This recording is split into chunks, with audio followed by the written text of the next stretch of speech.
Former LSU basketball player and Surefire Hall of Famer Shaquille O'Neal took to Twitter, actually not just taking to Twitter, he took to the air to explain that LSU paid him pretty well. Now granted, the LA Times feels that he said this jokingly, right? But let's get to Shaq's LSU comment or quote to read you for you. So he says, yes, they paid me very well, Shaq said to laughter at the Los Angeles Lakers all-access event.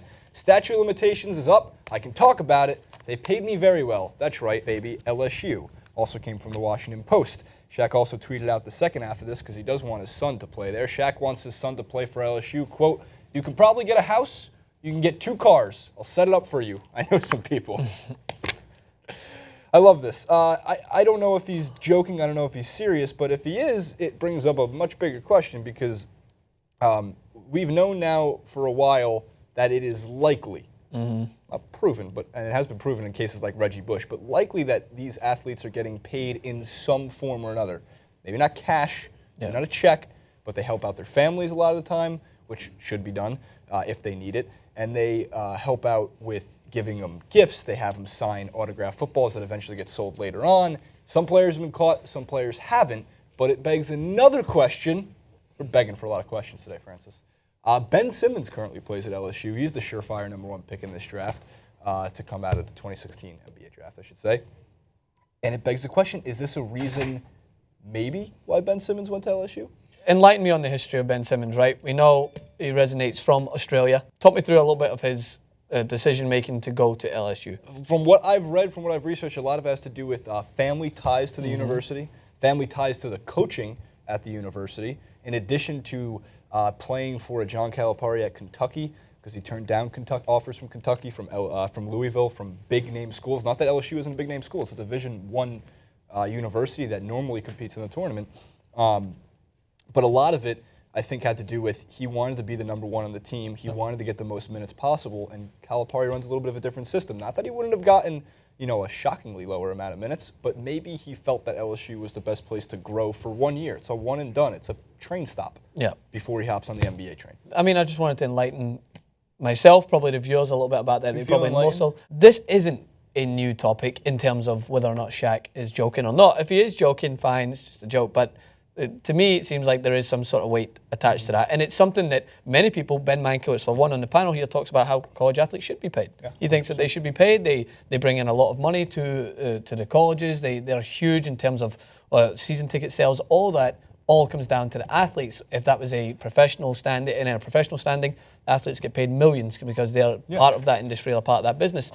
Do you think that in Shaq's case, do you see that as more of a joke or more not? Because has this been more relevant in the near future, or was this something that has always been the case dating back to when Shaq was in college? I think that it's always been the case. I think that because of social media, because you can't hide, because there's cameras everywhere now. And of course, if you're a name like Ben Simmons, it just gets more play. It's out there. Once it's out there forever. Before, it was newspaper writing, and if you made the headlines, you made the headlines. But that wasn't a lead for a lot of athletes in college. Is Shaq getting paid at LSU? Question mark when he was there.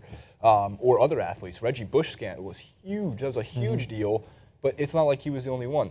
To put this a little bit in perspective, by the way, the SEC network, which is devoted to the Southeastern Conference, reported over $500 million last year through one college football season, $500 million. So you hit the nail on the head when you said the athletes are the reason they're getting paid. No, it's the entirety of the reason they're getting paid. Yeah, of course. So there's got to be, and look, as Cowards mentioned on his talk show, Dan Patrick, Jim Rome, they all seem to have the consensus that we don't know how to pay them. We don't know if Ben Simmons, for one, is getting paid, but we don't know how to do it.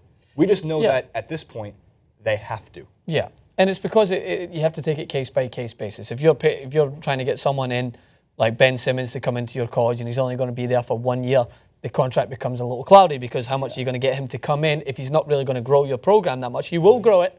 Trust me, I don't see that when it comes to LSU, a player like him can be transcendent in what he could do. But at the same time, you've got to consider how much are they going to offer the contract to further the player, or are they going to offer the contract to try and further their team, or is it the contract to help further themselves? That's the only thing. Very thought-provoking question. I like that you threw that out there. But for one, the one-and-done aspect of this is like, can it grow the university? Is it good for the university? No, it wasn't. They should be coming out of high school as it is. But in Ben Simmons' case, he is the sole reason that LSU is going to be the most watched college basketball program this season. This season. Chance they don't make the tournament. They're not even ranked. But when LSU plays any of the top 10 teams in the country, it is primetime basketball on every major game network. versus Kentucky. Take Ben Simmons out of that equation, and that moves to noon on a Saturday. So that's when, exactly, and that's when if it was to come down to that contract, it becomes a can of worms that you're opening up, because are they just bringing him in to try and make that money back? You know what I mean? Whereas every club, professional or not, is always in the back of their mind when they sign someone like a big name star. They're always thinking about jersey numbers. They're always how many jerseys they're going to sell, TV rights. So that does come into play. It's not new, but when it's a kid's future at stake when they go to college, because they want to maybe get also there's that little thing called education. Yes, you want to include that into it. It does become a little more difficult than simply just pay them and see how it goes. But I wanted to pose that question. That's always been the weak backbone of the entire not paying the college athletes argument. Well, they're getting a free education. Yeah, of course. But does that really account for what they're bringing in to the industry? Basket weaving 101 is the highest of higher learning. Yeah. It's the crest, if you will. The precipice, if you will. Interesting word. Going to write it down. Maybe say it another time. Comment below. Precipice is actually like the side of the cliff. But regardless, comment below with what you think about SHAQ's words regarding LSU, how that might affect or what it means for someone like Ben Simmons at LSU, and really anything to do with the LSU Tigers. Make sure to follow Francis at Francis_Maxwell, myself at ChasingRuben91. More importantly, head over to Twitter.com, type in @TYT Sports, click the follow button. We're looking for more followers. We want to be able to talk with you guys.